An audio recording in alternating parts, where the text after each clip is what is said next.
Terima kasih Anda masih menyaksikan Gelar Perkara, Saudara. Terburu-buru, ini adalah alasan pria di Riau yang akhirnya memasukkan surat swab PCR di Bandara Internasional Sultan Syarif Kasim, Pekanbaru.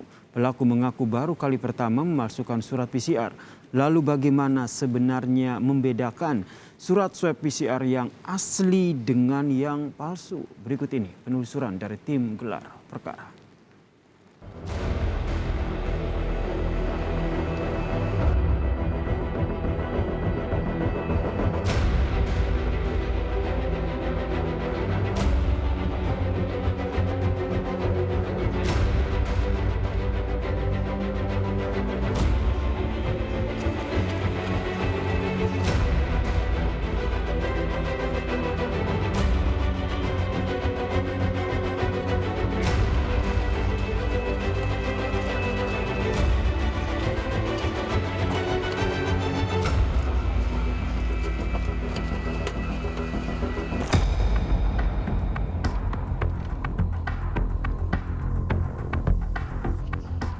Kejadian ini bermula saat petugas kesehatan pelabuhan menemukan kejanggalan dari surat swab PCR yang diterima dari kedua pelaku.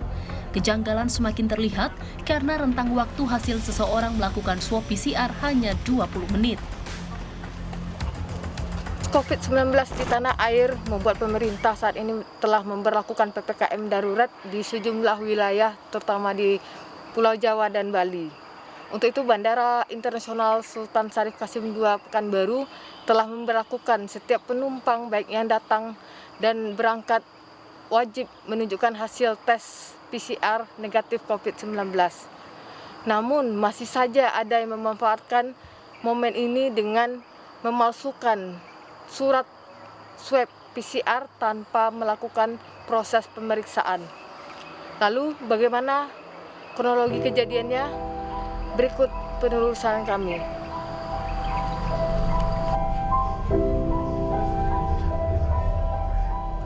Tim Gelar Perkara pun menemukan fakta jika surat PCR yang diberikan kedua pelaku untuk melakukan penerbangan ialah palsu.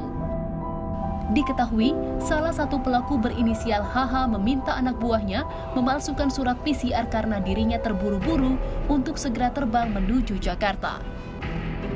Amankan dua orang pelaku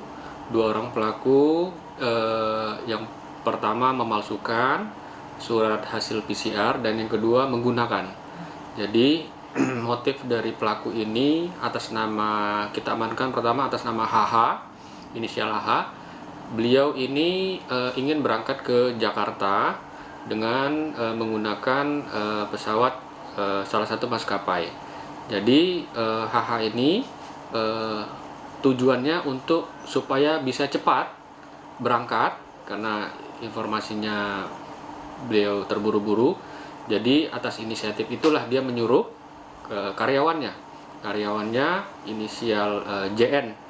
Jadi JN inilah yang memalsukan surat itu, membuat dengan menggunakan alat perangkat berupa laptop dan printer.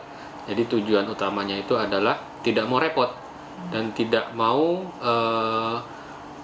menggunakan swab yang asli. Nah, jadi motifnya adalah untuk supaya tidak repot dan ingin cepat-cepat. Nah, kita untuk tersangka ini baru pertama ini menggunakan surat yang diduga palsu itu, dan keterangannya juga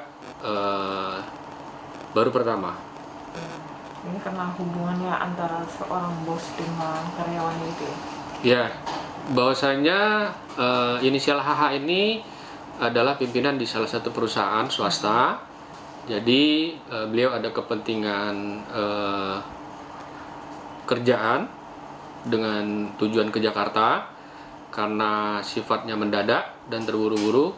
Jadi HH ini memerintahkan JN ini karyawannya di kantor untuk membuat surat palsu swab PCR swab PCR palsu. Jadi siang itu pukul 14 tanggal 29 Juni 2021 si JN ini membuat surat swab PCR palsu di kantornya yang berada di Jalan SM Amin.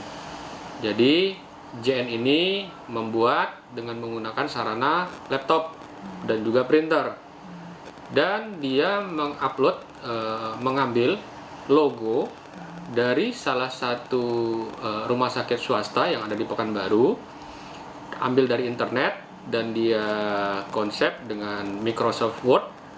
Jadi dia sadur dari internet, kemudian di printnya barulah setelah selesai memanipulasi surat swab PCR palsu, dia berikan kepada pimpinannya HH, dan HH inilah kita amankan pada saat ingin melakukan keberangkatan di bandara, karena sejatinya di bandara itu semua penumpang yang akan berangkat itu wajib dilakukan validasi pengecekan hasil swab antigen maupun PCR. Jadi dari teman-teman di KKP, Kantor Kesehatan Pelabuhan, selanjutnya menginformasikan kepada personel kita yang ada di bandara. Selanjutnya dilakukan pengecekan secara detail dan interogasi terhadap pelaku. Dan di TKP juga hasil interogasi anggota kita di lapangan bahwasanya memang surat itu adalah palsu. Dan kita konfirmasi selanjutnya, kita konfirmasi kepada rumah sakit yang tertera di surat swab PCR tersebut.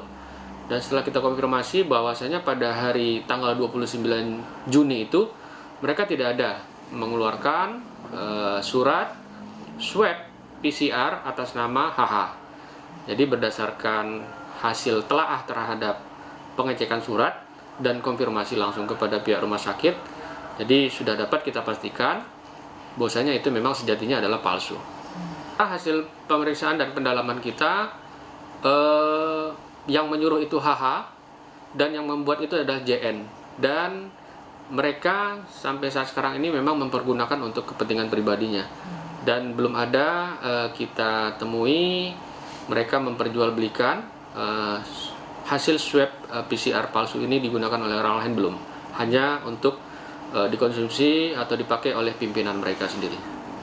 Pendataan dan cross check di lapangan, kita di situ melihat kejanggalan. Yang pertama, kejanggalan yang kita temukan pengambilan spesimen terhadap PCR, rentang waktu pengambilan spesimen dengan hasil yang keluar itu durasinya cuma 20 menit.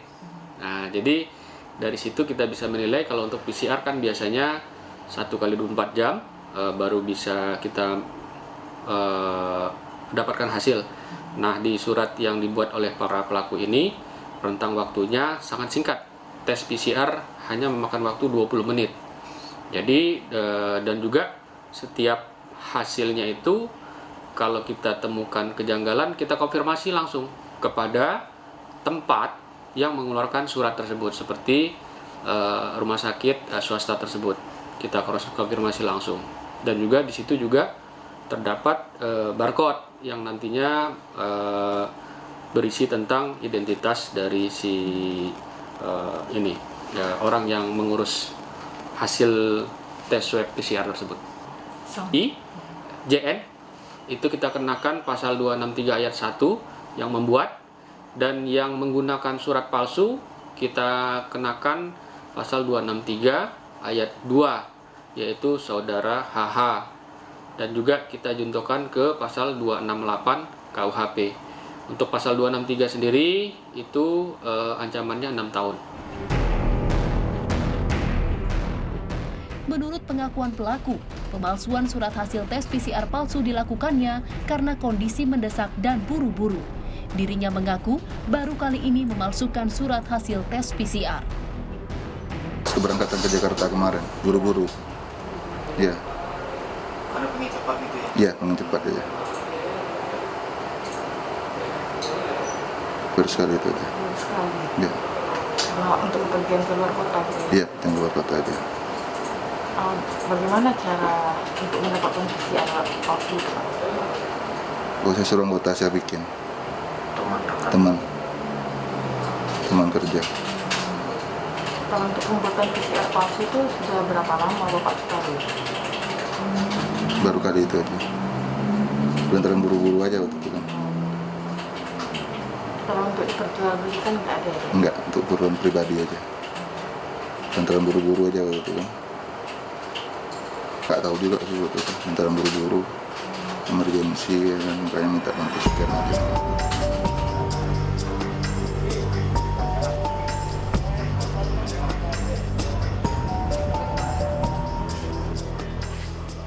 Tindak kriminal kedua pelaku sangat membahayakan masyarakat banyak. Juru bicara penanganan COVID-19 Riau, Indra Yofi, tindakan pelaku dapat memberikan efek buruk bagi kesehatan masyarakat. Seluruh pihak pun diminta waspada dan belajar karena surat hasil tes PCR palsu dan asli sangat mudah dibedakan, yakni metode barcode surat saat seseorang memang melakukan tes swab PCR. Dokumen-dokumen ataupun pemeriksaan PCR untuk bepergian itu cuma bisa dilakukan di tempat-tempat yang di-approve, terutama PCR oleh pemerintah, tidak bisa sembarangan. Ada sistem yang sudah berjalan. Maka dari itu kami minta kepada masyarakat kalau memang memerlukan dokumen-dokumen dan pemeriksaan untuk perjalanan itu dilakukan di tempat yang sebenarnya sudah ditunjuk oleh pemerintah. Jangan coba-coba melakukan hal-hal yang melanggar hukum, karena ini akan ada konsekuensi dan implikasinya kepada Anda sendiri nantinya. Kasat mata saja, dokumen itu akan berbentuk sama saja. Nah, cuman itu tadi, kalau dokumen itu diperiksakan ke komputer yang sudah ada tersistem di beberapa tempat di pelabuhan-pelabuhan, itu tidak akan muncul dia. Hasilnya itu di komputer, di NARS, di sistem NARS. Nah, itu yang menandakan dia palsu. Tapi kalau kita lihat kasat mata memang susah membedakannya. Karena orang kan cuman mencetak logo, bisa memprint atau macam-macam yang dikerjakan. Dari kacamata kriminolog, upaya kejahatan yang dilakukan pelaku terbilang sederhana, namun dampak yang ditimbulkan sangat luar biasa dan membahayakan banyak orang. Aparat kepolisian pun diminta memperketat pengawasan atas tindak kriminal ini. Atasan menyuruh bawahan, artinya kan ada sesuatu yang begitu mudah, hanya dengan meniru dari internet itu bisa dia lakukan. Ini sebetulnya kita harapkan menjadi pintu masuk teman-teman kita di kepolisian. Apakah ini masif atau ini hanya satu-satu? Kira-kira seperti itu. Masif maksud saya karena ini terlalu sederhana modusnya gitu. Kalau yang pertama tadi kan jual beli, artinya perlu proses. Kalau ini kan saya mau berangkat besok, saya suruh bawahan saya buat surat. Jadi ada seperti kok mudah banget ya gitu untuk membuat itu. Apakah pernah lolos seperti ini, hal-hal seperti ini di airport kita? Jadi dalam konteks ini kita bisa melihat bagaimana motivasi pelaku ini sudah berubah. Apa yang berubahnya? Dia tidak jahat, tapi dia ingin menggunakan jasa pesawat terbang, tapi untuk melakukan tes swab atau antigen dia nggak mau. Bisa jadi dia khawatir dia terpapar, atau bisa jadi karena kesibukan dan sebagainya. Tapi yang pasti tindakan yang dia lakukan itu tidak benar gitu. Karena sangat membahayakan orang banyak. Apalagi kalau dia memalsukan, itu ya sudah pasti tindak kejahatan gitu. Walaupun sanksi pidananya kurang lebih 6 tahun kan kira-kira seperti itu. Tapi dampak efek kejahatan yang dia lakukan ini cukup luar biasa. Nah, sebetulnya kan ada istilah barcode ya. Jadi di surat keterangan itu harus ada barcode. Artinya dengan barcode itu kan tersimpan informasi orang yang di surat itu, nama-nama orang di surat itu terkonfirmasi informasi di sana. Jadi kita berharap barcode inilah yang menjadi kunci teman-teman kita di airport untuk selektif gitu. Artinya ya siapapun dia, kondisi seramai apapun mungkin penumpang, ya pihak petugas bandara harus betul-betul steril dengan barcode ini gitu. Dan juga pihak pembuat surat swab antigen atau PCR dan sebagainya, ini juga harus mampu bertanggung jawab dan menyiapkan barcode ini dengan sungguh-sungguh gitu.